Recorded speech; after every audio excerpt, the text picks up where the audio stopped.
You wanted to see me, Mr. Peterson? Jenkins, yes, come on in. Listen, the system in Toledo is down, and those fools have no idea how to fix it. I need you to go down there and get the system back up and running. Okay, but it's Friday. By the time I get there, they'll be closed for the weekend. I told the manager to have someone meet you and be ready to help for as long as you need. Peterson picked up a notebook and tore off the top sheet. This guy will meet you at the back loading dock and let you inside. I took the note sheet and slipped it into my pocket. I'll go home now, pack my bag, and then head out. Great. I know I can count on you. When you get back, we need to discuss your future. I have big plans for you after Morrison retires. I smiled at Mr. Peterson. Thank you, sir. I look forward to talking to you. Good. Now get ready and head out. I turned and walked quickly back to my desk. Mark, he's sending me to Toledo, so you'll have to cover me for the rest of the day and for any emergencies over the weekend. My coworker nodded. Of course, there's hardly anything going on today, so I can handle it. It sucks that you have to give up your weekend. I'm sure Amy won't be thrilled. Hurriedly heading to my car, I called my wife Amy. Hey babe, Peterson's sending me on a rescue mission to Toledo. I'm heading home to grab my bag and hit the road. Dan, tomorrow we're having a picnic at my parents' house. We're supposed to spend the weekend there, remember? My brother and both my sisters will be there with all their kids. Shit, I'm sorry, but it can't be helped. I gotta go. Peterson asked me to do this. I'm really sorry. Yeah, I bet you are. Well, the kids and I are at the mall buying new swimsuits, so I guess I'll see you Sunday night. I started to apologize, but soon realized she was done talking and I was just talking to myself. I sighed. Alas, things haven't been good between us lately, and now she's really mad at me. We just can't seem to take a break. Between my work and dealing with the kids, we hardly ever have time alone together. We haven't had sex in over 4 weeks, and now that she's mad at me, that's not likely to change anytime soon. Maybe if I get Morrison's job, I can cut back on my overtime. I pulled into my driveway, parked, and hurried inside. I grabbed a small suitcase and loaded it with a couple days' worth of casual clothes, grabbed my toiletries, and headed to my car. It's usually about a 2-hour drive to the factory, but I got there just in time to avoid traffic on a Friday night. Work hours were well past when I pulled into the empty parking lot and headed towards the loading dock. Once parked, I pulled out the paper Peterson had given me. I sent a text message to Sam Matthews to let him know I had arrived. I walked to the back door and rang the bell loudly. It took a couple minutes, but the door finally creaked open. Hi, I'm Sam. You must be Mr. Jenkins? I stared at the woman who spoke with my mouth hanging open. Sam was about 5'6" tall, with a mop of dark red hair, green eyes, and an impressive torso, beautifully accentuated by a round-neck, long-sleeved t-shirt. She smiled radiantly at my confused look. Let me guess, you thought Sam was going to be a guy? I nodded. Yeah, that happens all the time. I just never liked Samantha, so I was always called Sam. Sorry for the confusion. No, it's okay. I held out my hand. I'm Dan Jenkins. Nice to meet you, Sam Matthews. She led me back to the back room at the far end of the warehouse floor. As I followed her, I couldn't stop staring at her shapely, firm ass swaying back and forth. Thankfully, I averted my eyes as we approached the door, and she quickly turned to speak to me. I'm sorry we had to page you, Mr. Jenkins. I've only been working here for 2 months, and Mr. Fuller is on vacation in Europe. I tried to reboot the system, but kept getting error notifications, and then the system would shut down again. Please call me Dan. Is it okay if I call you Sam? She nodded, and her beautiful red curls scattered around her cute, freckled face. Okay, Dan, do you have any ideas?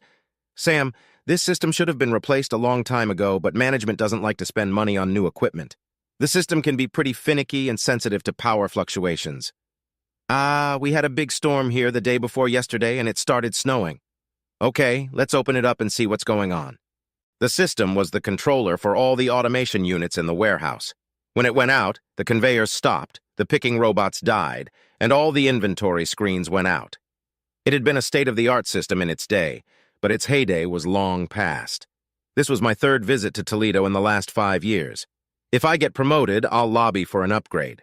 We worked through various parts of the system trying to find the fault. It wasn't a difficult job, but checking each partition for failures was time-consuming.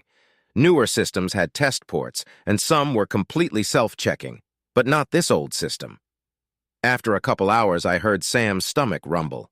She grinned. I worked through my entire lunch and now my stomach is complaining. Do you want to order a pizza or something? Sam, sure, I can always go for pizza. I love pepperoni, but I'll eat anything except anchovies. Ew, no fish for me. Pepperoni's my favorite. There's a place down the road that delivers groceries here all the time, I'll call them. We worked until about 9 o'clock. We diagnosed a couple of problems, but I knew there were more to discover. Okay, Sam, let's call it a night. I'm exhausted and I haven't even checked into my hotel yet. Sam stretched, which was quite spectacular, and said, Yeah, me too. Sorry, I need to call an Uber. She pulled her phone out of her back pocket and started tapping the screen. Wait, I can give you a ride home. No need to call an Uber. Really? Uber is a little slow here, so if you don't ask too much, I'll take you up on your offer. No problem. Where do you live? I usually stay at the Hyatt off I-75. Great, my apartment's close by, so it's a bit of a detour for you. We chatted about what we did today and what we might need for further testing and repairs. I followed Sam's directions and we pulled into a very nice apartment complex. Wow, they look pretty nice. Are they new? Yes, brand new. In fact, I'm the only tenant in my building so far. It might be a little messy, but would you like to come in and take a look? I looked at my watch. It was almost 10 p.m. No, I'd like to look at it, but I'd better get to my hotel. You want me to pick you up in the morning? I'd like that. My SUV is at my brother's, and I won't get it back until Sunday night. I'll call you when I'm on my way here, say 9 o'clock. She put a gentle hand on my forearm and squeezed it lightly. Thank you so much. I called Amy as I walked into my room. I apologize for calling so late.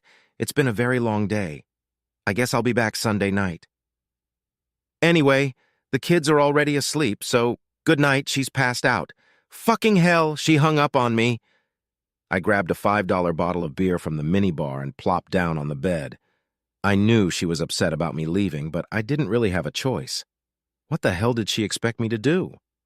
I had a restless sleep, but I managed to get up when my alarm clock rang. I called Sam and she was standing outside when I got to her apartment. Holy shit, she looked so good. She was wearing leggings and a short, tight t-shirt. We worked most of the day and finally got everything running correctly. I ran some additional tests and everything checked out. Sam was a big help and I was pretty sure she could handle any new problems. So, are you going back tonight?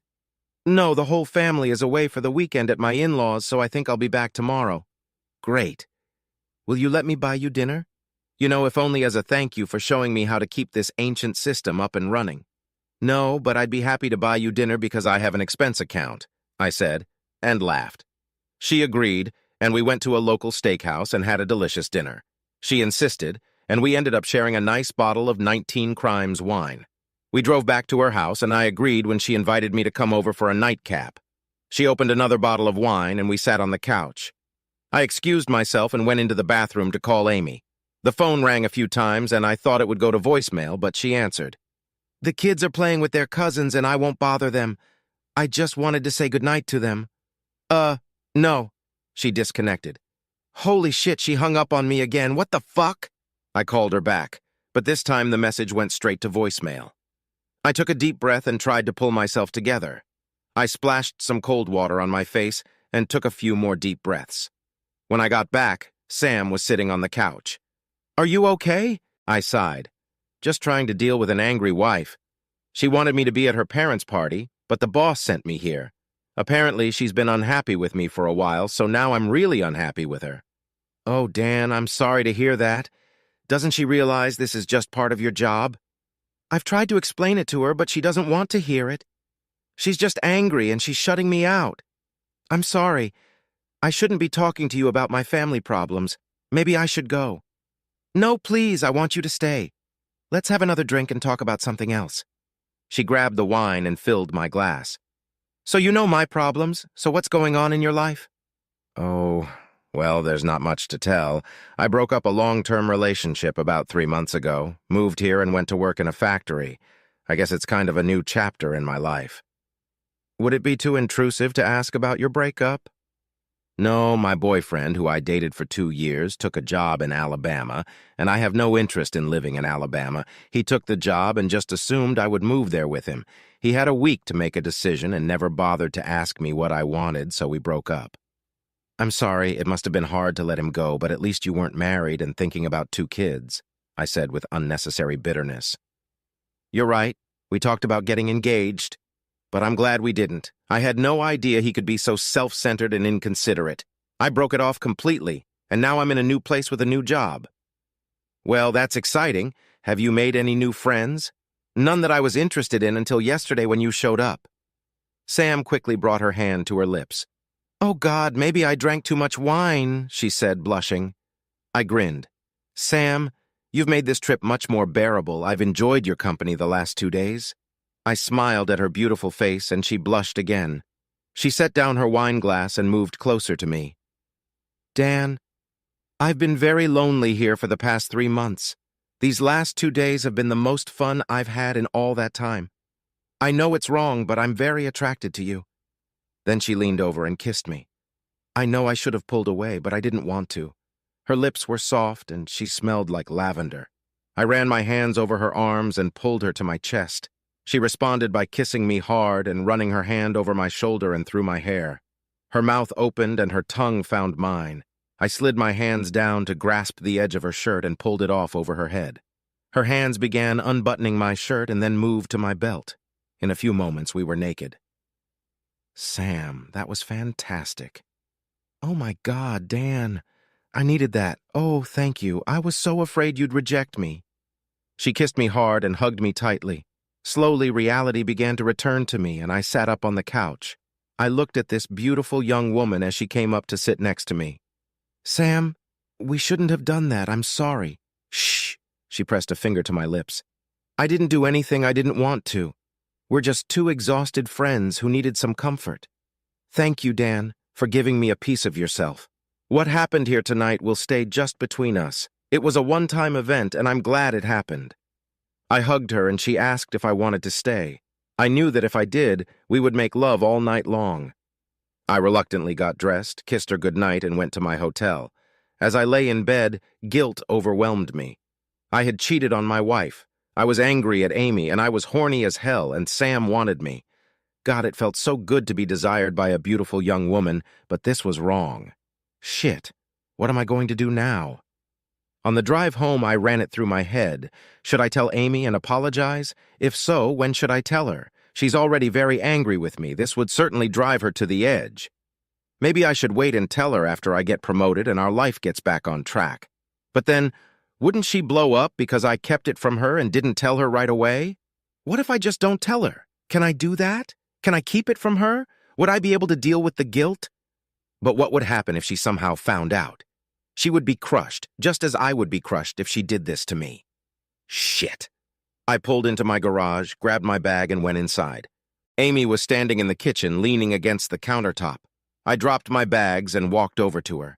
She looked up at me, and a tear rolled down her cheek. I'm so sorry. I treated you so badly. I should never have used the kids to try to hurt you. It was wrong on all sides. I told my mom what was going on between us, and she helped me realize that I was being selfish. Oh, Dan, I love you so much. Will you ever be able to forgive me? As she spoke, I stepped toward her and enclosed her in a hug. I stroked her and kissed the top of her head. When she finished speaking, I held her at arm's length. I love you too, baby. Let's just forget this weekend ever happened and promise each other to never talk about it again. Her beautiful face brightened as she nodded in agreement. I picked her up in my arms and carried her to our bed. The kids are staying at my mom's, so we have all night, she said with a wide smile. It turned out we had all night and all morning because I called and Peterson was happy to give me the night off. It's been 25 years since I lost my way, and I never did it again. We never reminisced about that weekend or my trip, and although I still get remorseful from time to time, I'm glad I didn't tell her anything.